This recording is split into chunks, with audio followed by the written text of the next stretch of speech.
Welcome to সমনা blog. বন্ধুরা, আজকের আমি পেঁপে দিয়ে মটন করব।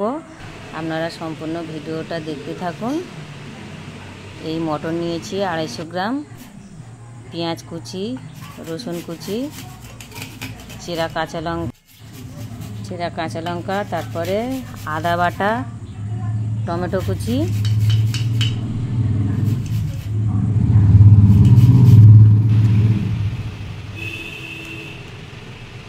হলুদ, পরিমাণ মতো হলুদ দিলাম,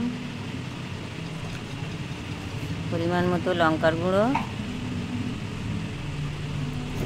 পরিমাণ মতো কাশ্মীরি লাল লঙ্কার গুঁড়ো,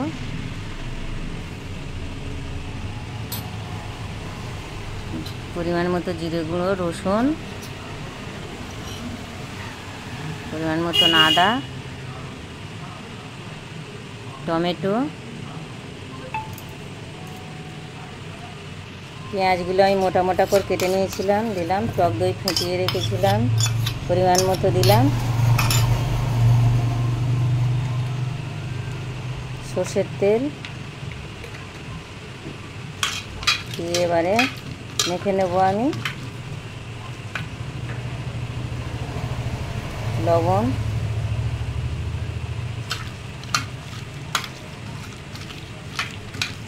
সব কিছু আমি পরিমাণ মতো দিয়েছি। দিয়ে এবার আমি ম্যারিনেট করে নিচ্ছি। ম্যারিনেট করা আমার হয়ে গেছে, আমি ঢাকা দেব।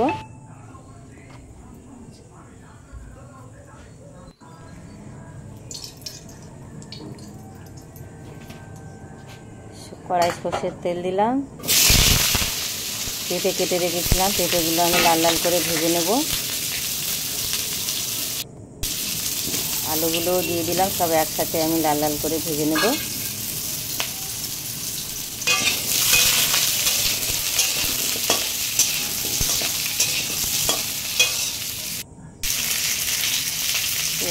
হলুদ দিলাম,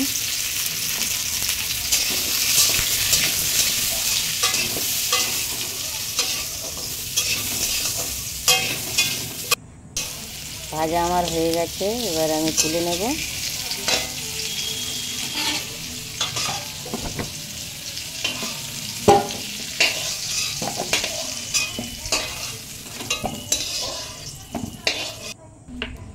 ওই তেলে আর একটু তেল দিলাম,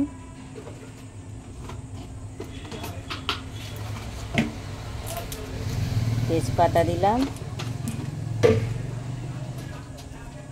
গোটা গরম মশলা, একটু নেড়ে ছেড়ে নিলাম। এবার একে একে মশলাগুলো আমি দেব। কোচানো পেঁয়াজ, একটু নেড়ে ছেড়ে নেব।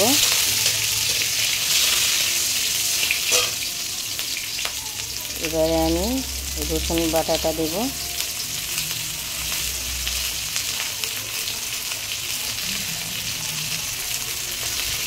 নেড়ে ছেড়ে নেব।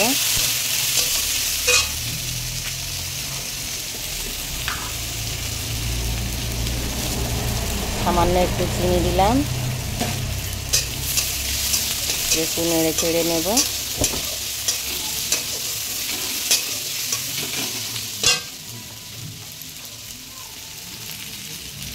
টমেটো কুচি দিলাম, চেরা কাঁচা লঙ্কা দিলাম,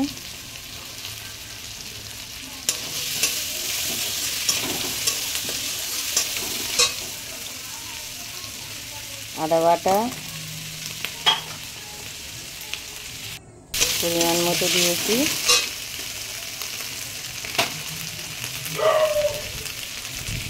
লাল লঙ্কার গুঁড়ো দিলাম পরিমাণ মতো, লঙ্কার গুঁড়ো দিলাম পরিমাণ মতো,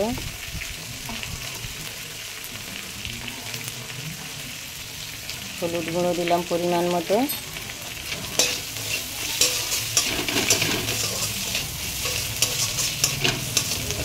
দিয়ে আমি মশলাটাকে আবার কষিয়ে নেব।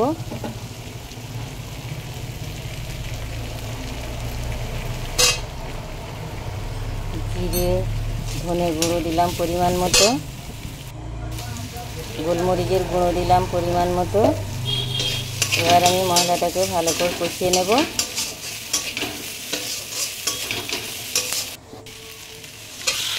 মাংসটা দিলাম, এবার আমি ভালো করে কষিয়ে নেব।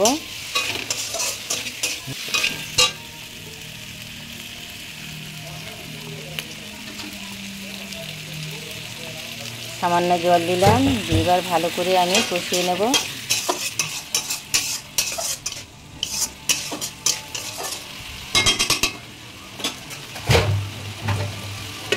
ঢাকা দিলাম, তেল উঠে গেছে, ভালো করে কষানো হয়ে গেছে, তেল উঠে গেছে।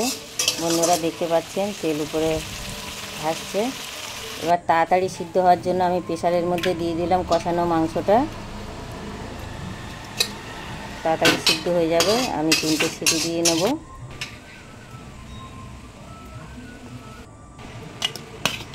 সিদ্ধ হয়ে গেছে, এবার আলু আর পেঁপেটা দেবো আমি, দিয়ে আমি একটা সিটি দিয়ে নেব।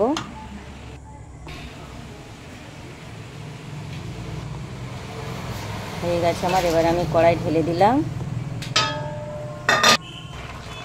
ফুটছে। এবার আমি গরম মশলা দিয়ে নামিয়ে নেব। গরম মশলা দিয়েছি, এবার ফুটে গেছে।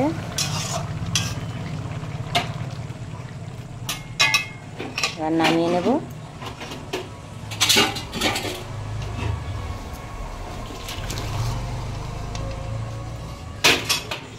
বন্ধুরা পেঁপে দিয়ে